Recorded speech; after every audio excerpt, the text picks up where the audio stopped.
Hello and welcome to the Farming Today podcast with me, Charlotte Smith. In this episode, the increasing electricity bills, which growers say threaten homegrown salads. It's just another added cost. They'll either have to pass it on or they'll have to stop growing. First, though, this morning, zebra mussels, mink, floating pennywort and the Asian hornet. What they all have in common is that they're all here in the UK, but they shouldn't be. This week, we are looking at invasive species. What's here, where, what impact it's having, and what's being done to control or eradicate them. A variety of government agencies work to tackle this issue. Dr Niall Moore is head of the GB Non-Native Species Secretariat, based at the Animal and Plant Health Agency.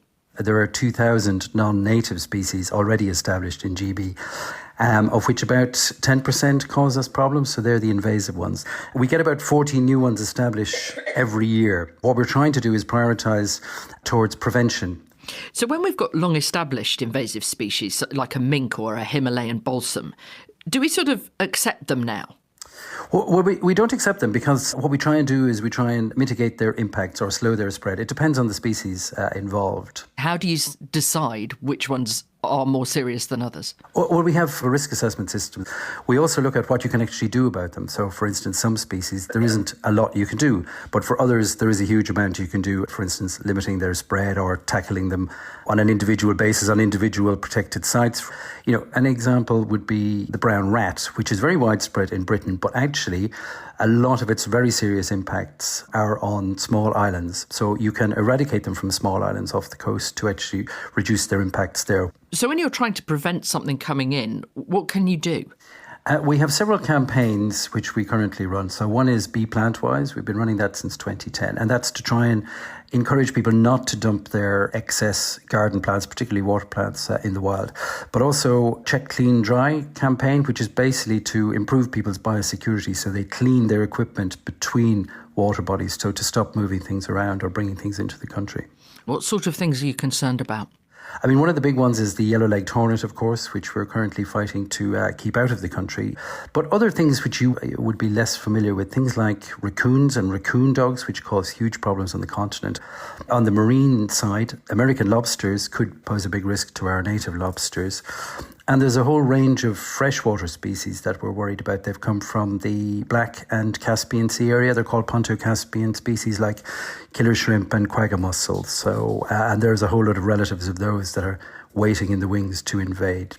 How much here are members of the public and farmers actually part of our defence? Oh, it's impossible to underestimate how important they are. I mean, without the public, and beekeepers in particular, sending in records of the yellow-legged hornet, we wouldn't be able to mount a response. They've been absolutely fantastic. We also have a network of local action groups who are mostly volunteers who are going out controlling a whole raft of species, particularly plants, but also some animals, things like mink, for instance. So absolutely vital. So looking to the future with a changing climate, what are the things that you're most worried about? There's some species which we kind of call sleeper species, plants, for instance, which are on the cusp of getting going. One of the species for the future that we are worried about is the water primrose. It's a South American species. It's causing huge problems in France, and the Environment Agency is doing excellent work trying to eradicate it in England. It's already been eradicated in Wales. Dr Niall Moore. Now, the nation's favourite vegetable, regularly eaten by around 3/4 of us and worth nearly £300 million a year in sales. Carrots are in season in the UK nearly all year round now, thanks to specialist growing techniques, including overwintering them in fields. Right now, farmers are working hard to get them covered up before the first frosts. Sarah Falkingham reports from the Vale of York. I've just come to a farm that grows 1,000 acres of carrots over the year, and today they've started strawing carrots down for the winter. And I'm with Roger Hobson, who's chairman of the British Carrot Growers Association and also is in charge of this whole operation. Just tell us, why do you straw down carrots? Because unlike a potato and an onion, where they will store happily in a store, carrots don't. Carrots need harvesting fresh every day of the year. In order to beat the frost and keep the carrots over the winter, we put them to bed under a big blanket of straw. As you can see, the straw is about 3 foot thick. So I'm just going to go a little bit closer to see the operation with Martin Hawkswell, who's in charge of doing this on this farm for Roger for the last 26 years. Just describe what's happening. So our chap's getting the bales put on the machine, then the machine will pull down the row. The tractor, GPS guided, should steer itself. So it's like a trailer at the front with a baler at the back, but the baler's doing the opposite of when you're baling after harvest. Yes, so this is taking the bales, it's shredding them back up, and it's fluffing the straw up. So we need that trapped air in the straw to be able to insulate the carrots. The straw has mostly come from this farm, so it is quite self-sufficient. But I know that you have to be really rigorous about blackgrass, don't you, to make sure you're not spreading it to... Well, this is a rented field because you only grow carrots 1 year in 10. So you have to rent all your fields, and they don't want blackgrass, do they? No, absolutely not. But blackgrass is becoming more of an issue in Yorkshire. So we spent a long time sourcing straw from the right areas, farms that don't have blackgrass on them. If we find a field that does have any blackgrass in it, that cannot be used on the carrots.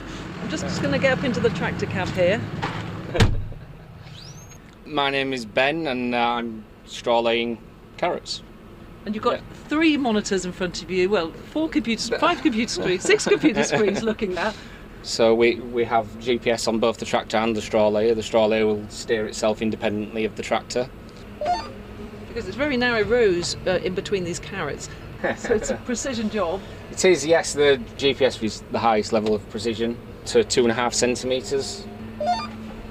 Away we go. Coming out the back is a bale being chopped, fluffed, laid on top. It's nice and dry today, which helps.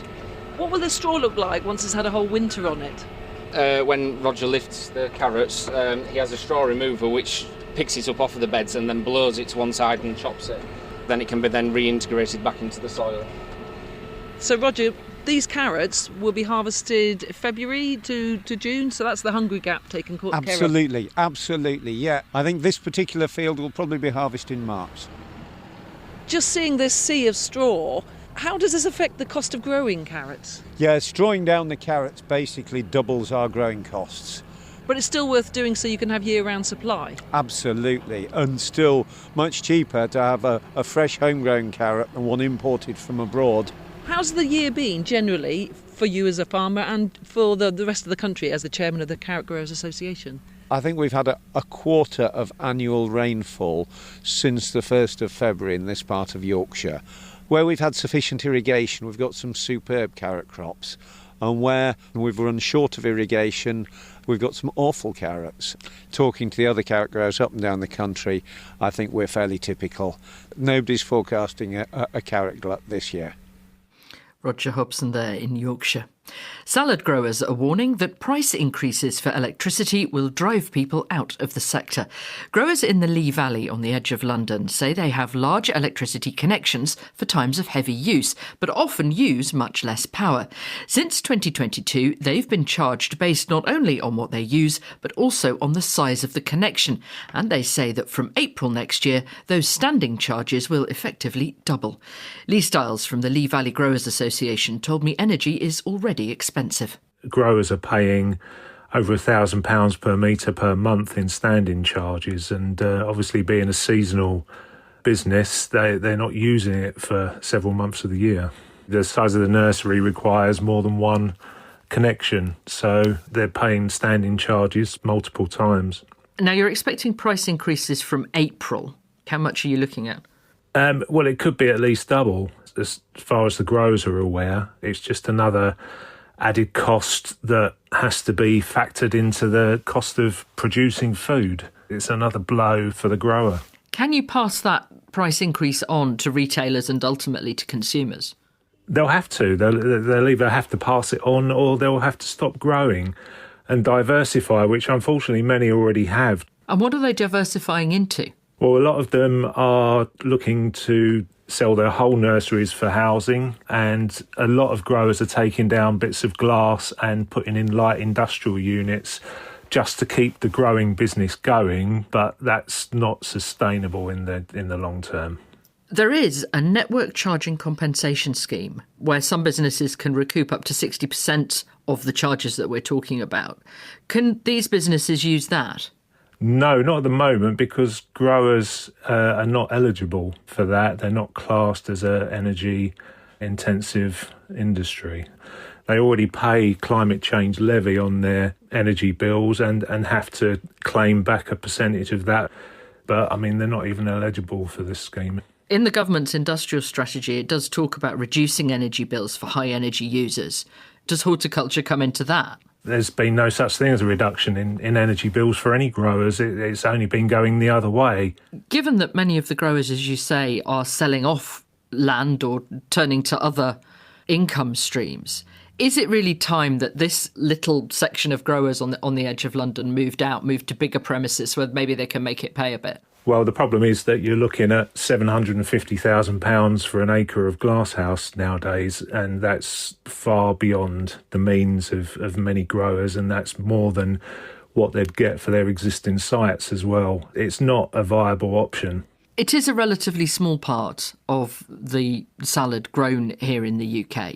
Does it matter?